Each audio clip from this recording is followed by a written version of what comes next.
debate, ¿no? ¿Y por qué digo una instancia de debate? Porque, bueno, Arseno es una investigadora, geógrafa, licenciada en geografía, doctora, investigadora con CONICET, que en este texto, que forma parte de un libro que se denomina Territorios en Construcción, y del cual nosotros vamos a leer otros artículos, eh, trabaja sobre una experiencia de investigación, de un equipo de investigación, ¿no? Digo, no es una académica sentada en una biblioteca relatando conceptos claves en función de lo que dicen los clásicos sobre comunidad o sobre territorio, sino que ella escribe este texto sobre la organización social, la importancia de la organización social,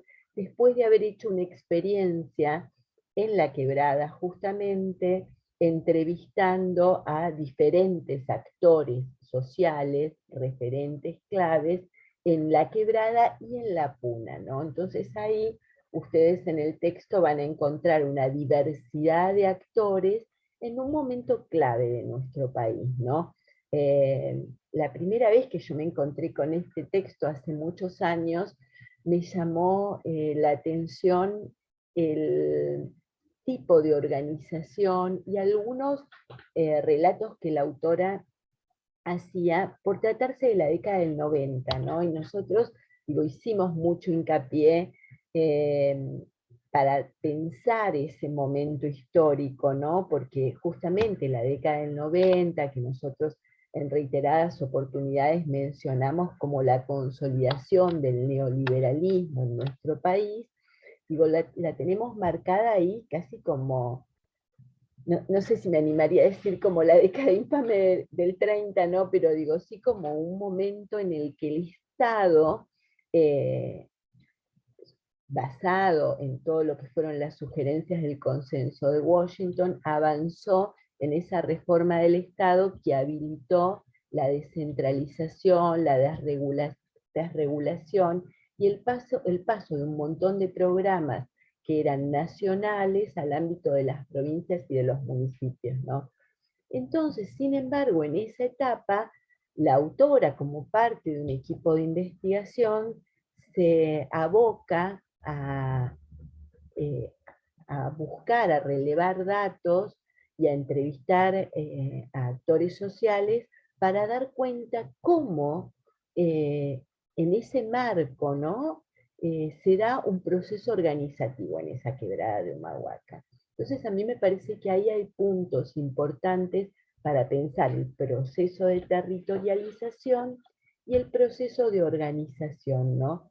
Y ella menciona ahí un Estado que estuvo presente. Nosotros todo el tiempo tenemos esa idea de un Estado ausente. No estoy saliendo a defender eh, el proceso de reforma del Estado de la década del 90, sino que podamos entender que como algunas determinaciones tomadas en esa época facilitaron o promovieron ciertos procesos organizativos, en este caso el de la quebrada de Humahuaca. Así que la idea es invitarlos un poco a ustedes a que compartamos, a que vayamos construyendo un poco lo que encontramos en ese texto, ¿no? Como ella nos explica eh, esa relación entre las organizaciones de base, las organizaciones no gubernamentales y el Estado, ¿no? ¿Qué es lo que ustedes pudieron descubrir? Digo, a mí me parece importante el texto, no solamente porque dio base a que se empiecen a construir esa trama, ¿no? Uno piensa en organizaciones de base, en organizaciones no gubernamentales y en Estado, articulando y vinculando, ¿no? Eso constituye una trama. ¿Vincular para qué? Sería la pregunta. ¿Y qué pasa con ese proceso de territorialización, ¿no? Que implica en términos de construcción hegemónica de poder, ¿no? O de modificación. Ella ahí muy, como muy de costado, ¿no? Empieza a meternos en ese tema que nosotros vamos a trabajar un poquito más adelante con otro texto, pero me gustaría que empecemos a construir de forma colectiva, ¿no? Esto porque el texto se relaciona directamente con la forma en la que trabajamos en las provincias, en los proyectos, ¿no? Digo, me parece que es un claro ejemplo de cómo incluso ella hace casi un mini estado de situación, ¿no? De qué pasaba con la provincia, cómo era la modalidad de producción, cómo era la relación con los alimentos para el consumo y cómo era la posibilidad de comercialización, cómo era esa relación en función de la cercanía o no a la Ruta 9, que era casi como el camino habilitado para esa comercialización, qué lugar ocupaban ahí los intermediarios, cuáles eran los motivos, ¿no? Que empezaron a, a comprometer a esas organizaciones de base para participar, para involucrarse, para comprometerse o relacionarse con los otros. Así que sí, con los otros me refiero a las otras organizaciones, ¿no? ¿Quién se anima a arrancar?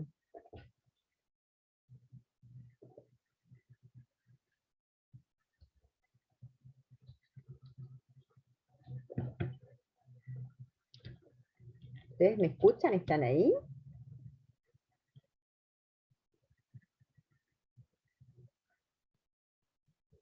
Qué silencio, ¿no? Hola, profesora. Hola, ¿cómo va? Bien.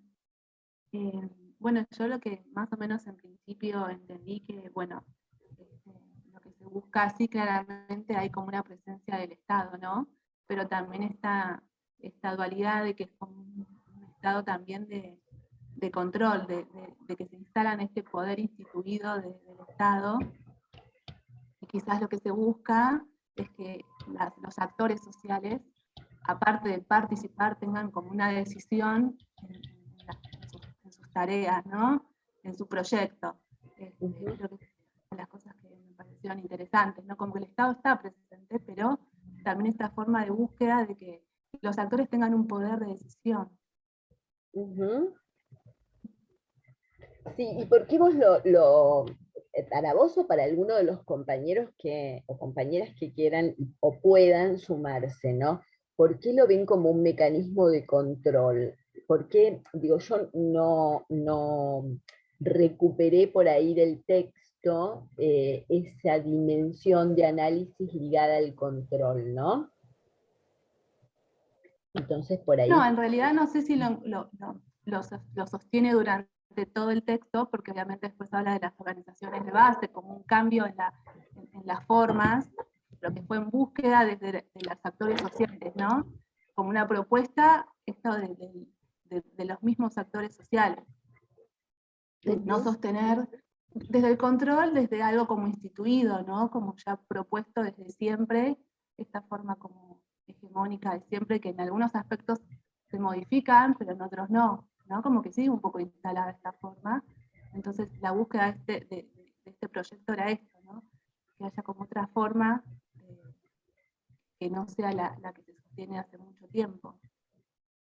Es lo que yo entendí al principio, ¿no? Después obviamente habla de otro tipo de organizaciones, ¿no? Estas organizaciones de base, que son bastante interesantes. Gracias Marina por animarte. No, de nada. Alguna o alguno de los compañeros, porque digo, se trata de un texto que nos viene a acercar características muy particulares, ¿no? Digo, de población diversa, digo, porque ahí mencionan, por ejemplo, la situación de los pueblos originarios, cómo los momentos históricos van cambiando el tipo de organización, ¿no? ¿Y por qué digo esto? Hacen mención a la constitución el texto hace mención a la constitución del 94, y cómo eso habilitó el reconocimiento de las tierras comunitarias, pero esas tierras comunitarias implicaban la necesidad de organización de esas comunidades originarias para poder incluirse en esa propuesta de reconocimiento, ¿no? Como titulares de esas tierras.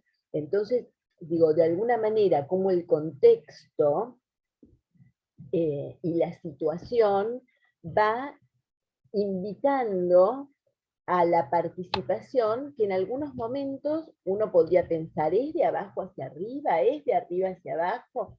Digo, la autora ahí menciona, por ejemplo, que las políticas públicas destinadas al financiamiento, ¿no? ¿Qué implicaba el financiamiento? La posibilidad de formación y de capacitación, no solamente en cuestiones que les permitiesen mejorar la producción, mejorar la alimentación, sino vincularse, por ejemplo, para procesos de comercialización, se daba en función de no una asistencia individual o familiar, sino ante la presentación de qué era lo que se pedía en el marco de este proceso organizativo que la autora menciona ahí, qué es lo que el Estado nacional o mediante el Estado provincial promovía la organización, ¿para qué?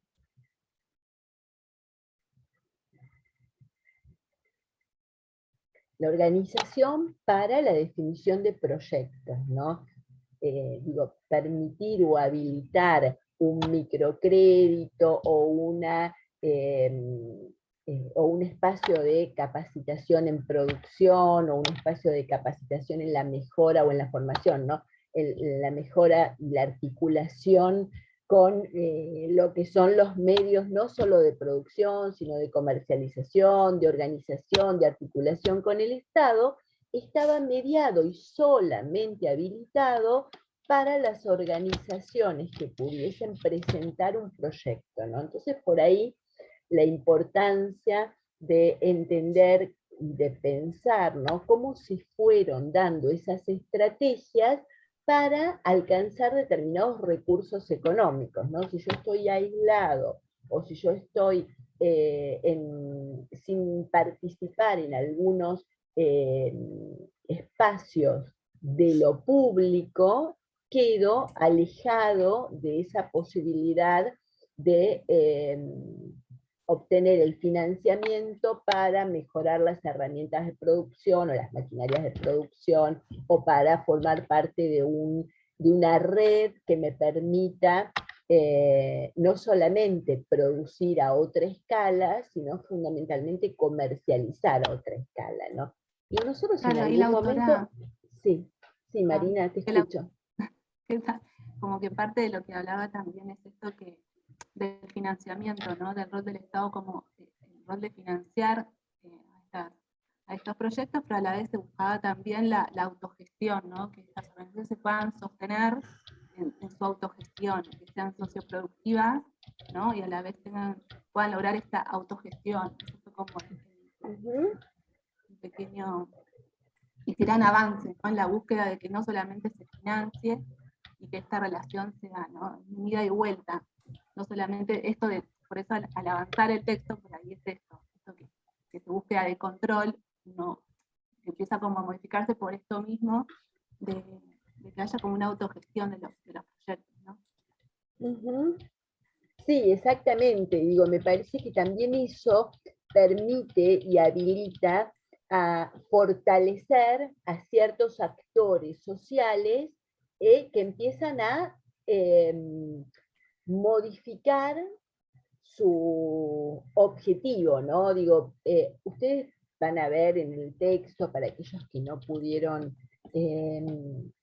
todavía leerlo, y que me parece prioritario que lo puedan hacer, porque les va a permitir eh, avanzar con más certezas, tomando de alguna manera algunos ejemplos del texto que les pueden ayudar en lo que va a ser la presentación del trabajo definitivo, ¿no? el segundo parcial como trabajo definitivo. Y digo, acá la autora hace un pequeño relevamiento que da un estado de situación de lo que pasa en La Puna y La Quebrada, de lo que fueron las organizaciones, toma algunas organizaciones ahí para analizar, entonces incluso menciona cómo esas organizaciones constituidas por centros vecinales que en algún momento habían intentado o se habían empezado a reunir para la construcción de algunos espacios como centro de salud o aquellos destinados a, a la educación, se fueron transformando, se sostuvieron en el tiempo y formaron parte de este entramado, ¿no? ¿Qué implica el entramado? Y cómo vienen a sumarse a esas organizaciones en ese entramado aquellos apoyos técnicos que vienen desde el Estado nacional o desde el Estado provincial para generar ¿qué? Transferencia de herramientas, de capacitación, de formación.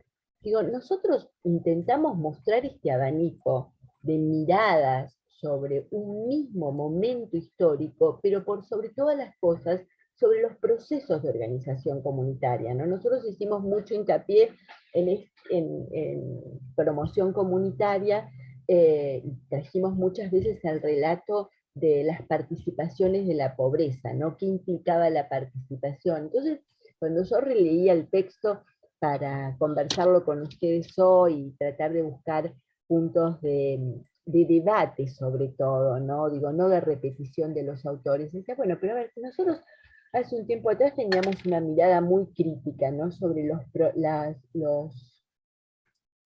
programas sociales que exigían la participación de la población, de los sujetos de derechos, de los que en aquellos momentos se mencionaban como beneficiarios, ¿no? Y acá en alguna parte del texto también menciona esto de los beneficiarios en una nota al pie, ¿no? ¿Por qué ahora vamos a valorar una propuesta que está diciéndoles a las organizaciones sociales, a las organizaciones de base, que para alcanzar el financiamiento del Estado, para mejorar sus propias propuestas, ¿no? Porque digo, no eran en calidad de subsidios asistenciales, en algunos casos incluso eran créditos que había que devolver, ¿no? Con tasas diferenciadas, pero para alcanzar eso tienen que estar organizados, tienen que formar parte de alguna institución que tenga personería jurídica o que esté institucionalizada. ¿No es también una forma de replicar esa mirada crítica que Rosenfeld y Cardarelli hacían sobre las participaciones de la pobreza? ¿Qué les parece a ustedes?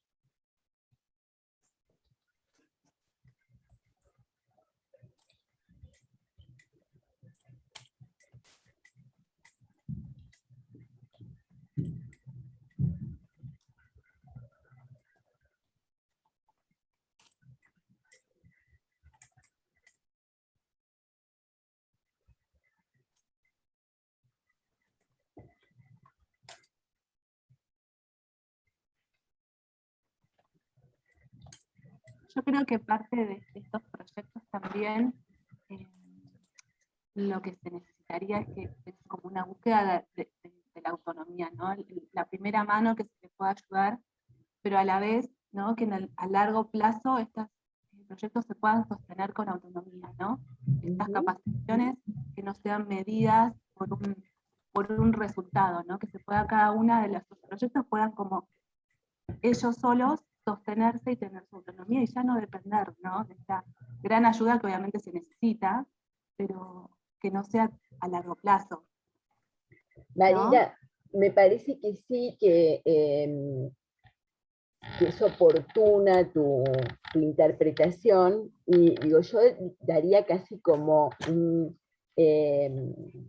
una consigna de desafío, ¿no? Digo, si estas entrevistas se realizaron en los primeros años de este siglo, ¿no? El libro creo que es del año 2008, ellas hacen Mariana Arseno hace referencia a que el proceso que analiza se refiere a la década del 90, pero sería interesante que, teniendo en cuenta, digo, no es específicamente para vos, Marina, pero sí para el resto de los compañeros y compañeras, que indaguen un poquito qué pasó con esas organizaciones que la autora menciona ahí. Porque yo creo que en algunos casos eh, ese empuje inicial que se dio en esa década del 90 habilitó la posibilidad de consolidarse a muchas de las organizaciones que hoy viven, iba a decir que hoy sobreviven, pero digo que hoy viven. La red PUNA es una red que está activa, ¿no? Y pasaron muchos años desde ese momento. Sin embargo, si uno lo busca, va a encontrar que tienen un montón de actividades, que se han capacitado y formado diferentes líderes que han permitido la articulación de producción,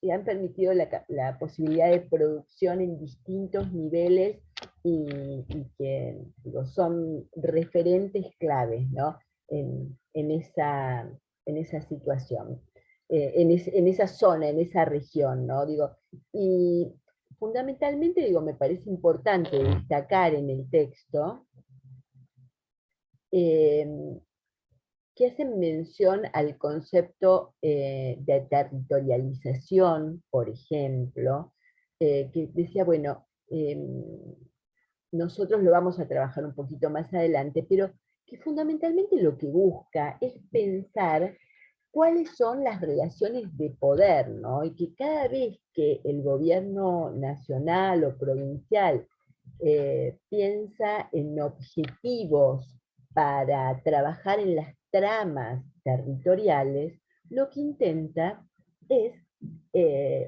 o lo que tiene como objetivo, es ahí fortalecer a aquellos actores más debilitados, ¿no? Que no tienen posibilidades de decisión o de incidencia ante el poder hegemónico local. Y el poder hegemónico local en muchos casos es el intermediario que se encarga de comprar las pequeñas producciones de alimentos que no permiten eh, definir o decidir el precio, porque si no están organizados, el intermediario es quien lo define, porque es el único, digo, pensando en lo que son los monopolios locales, el único intermediario, ¿no? Y digo, y ahí está, lo estamos hablando, lo estamos pensando en La Quebrada, pero digo, uno rápidamente lo podría pensar y transportar a cualquier otra provincia del país, ¿no? Entonces, esta posibilidad de construir un entramado, de conformar eh, algún tipo de vinculación entre distintas organizaciones de zonas rurales, ¿no?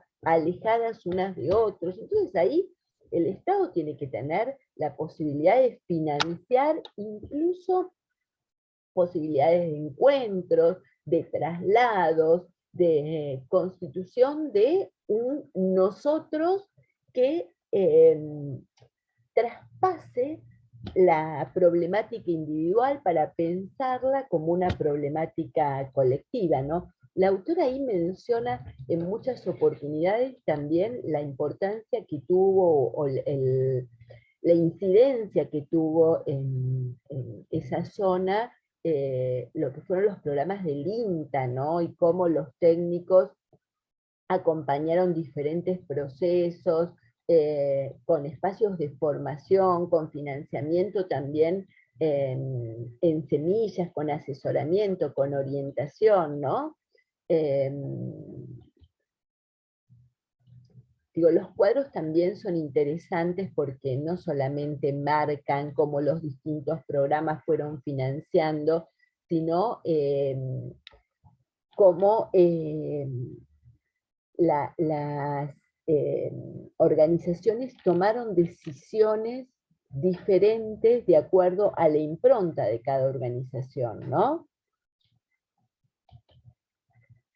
Digo, la gestión de recursos también es un tema importante y trascendental. Sobre todo piensen en pequeños productores que en muchos casos no estaban preparados porque no tenían la formación para acceder a lo que es la presentación de un proyecto. Entonces esto de formar parte de una organización que los acompaña en esos procesos, que uno podría pensar, bueno, ese es el rol del promotor comunitario, ¿no? Pero ahí se empiezan a eh, analizar, a encontrar distintas tensiones, ¿no? En el marco incluso de lo que es justamente el análisis del poder.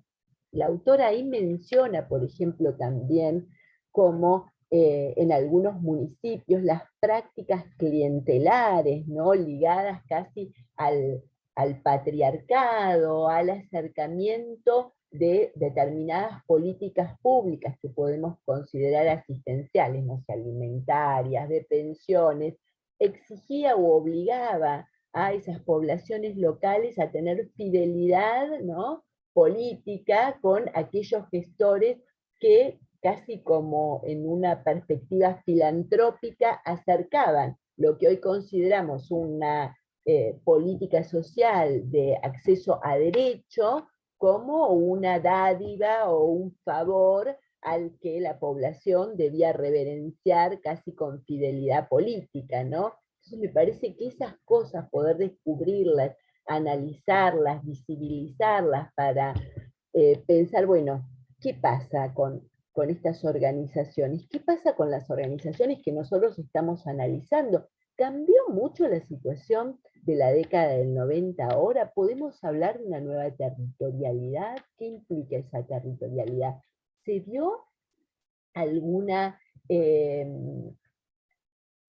alguna nueva posición en ese territorio? Porque hablar de territorialidad es justamente reconocer el poder en ese territorio, el poder de las organizaciones, y visibilizar para modificar aquellas situaciones en las que los grupos más sometidos, más desprotegidos, más excluidos puedan tener voz, visibilidad y posibilidades de cambio, ¿no?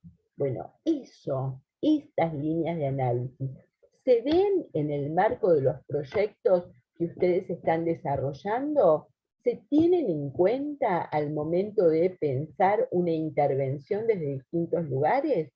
Digo, ese es el eje central de la propuesta, ¿no? Digo, entender que, bueno, en la década del 90 ya las autoras están analizando las organizaciones de base, la relación con el Estado y la relación con las organizaciones no gubernamentales, ¿no? Incluso ellas mencionan algunas hasta con financiamiento externo, ¿no?, que han habilitado que determinados referentes locales viajen a Europa a mostrar, a contar sus proyectos y a conseguir inversiones para que esos proyectos sean posibles. Ahora, esos proyectos tienen que ver con generar cambios en la situación de sus comunidades, ¿no? Mejoras en la producción, alternativas diferentes. Ellas incluso hablan ahí de, o ella habla ahí de cómo la producción se ha dado en algunos sectores de forma estacional y cómo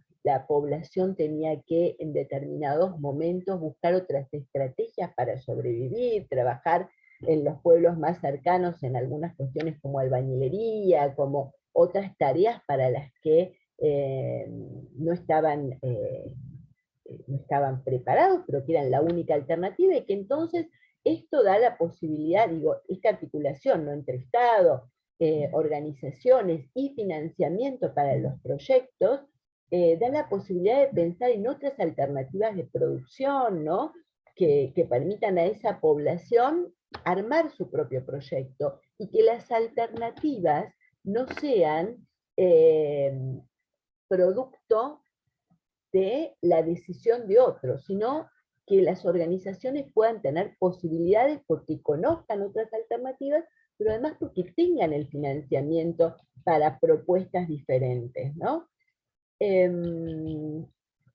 Digo, como conclusión, me parece que pensar cómo la vinculación permite consolidar el entramado, y que ese entramado pasa a ser central para redefinir las, eh, las posiciones hegemónicas, ¿no? Digo, eso es lo que todo el tiempo intentamos pensar, analizar y diferenciar. Nosotros pensamos en un modelo de desarrollo que genere más condiciones de equidad, que aquellos que se encuentran excluidos tengan la posibilidad de elegir cómo quieren vivir, y para eso necesitan acompañamiento, no solamente en espacios de formación, de organización, sino también de financiamiento. En este caso, la propuesta que nos acercan y la mirada desde este texto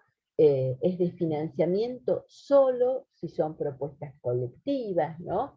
Eso de las propuestas colectivas nos permite reconocer que esas organizaciones de base se reúnen para discutir sus problemas, ¿no? Digo, casi como lo que nosotros venimos trabajando desde promoción comunitaria. Bueno, ¿qué pasa con esas organizaciones? ¿Qué discuten? ¿Cómo lo visibilizan? ¿Cómo construyen la viabilidad para hacer posible algún tipo de cambio?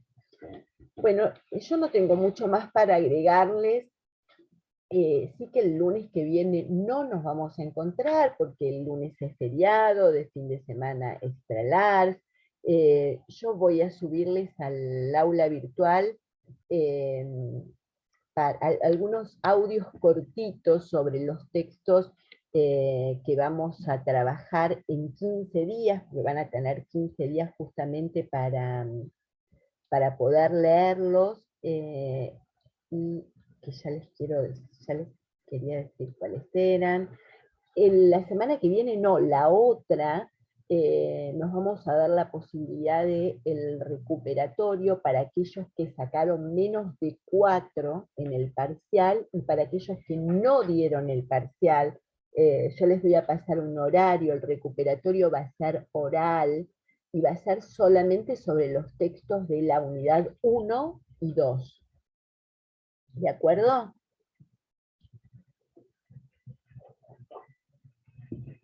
Y Buenísimo, probablemente profe. para ese encuentro dentro de 15 días podamos tener ya una lectura y una devolución sobre los trabajos que están entregando hoy. El espacio está habilitado hasta las 23:59, para que tengan en el transcurso del día la posibilidad de, de entregarlo. Entonces, para la próxima clase, les voy a subir 2 audios cortitos de los con algunas reflexiones sobre los textos, y les voy a pedir eso, que tengan lectura, que tengan lectura de esos textos, ¿no?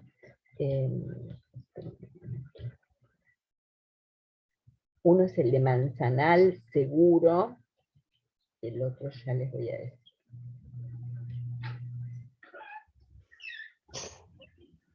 Profe, ¿le puedo hacer una consulta de la Sí, promoción para promocionar la materia? sí.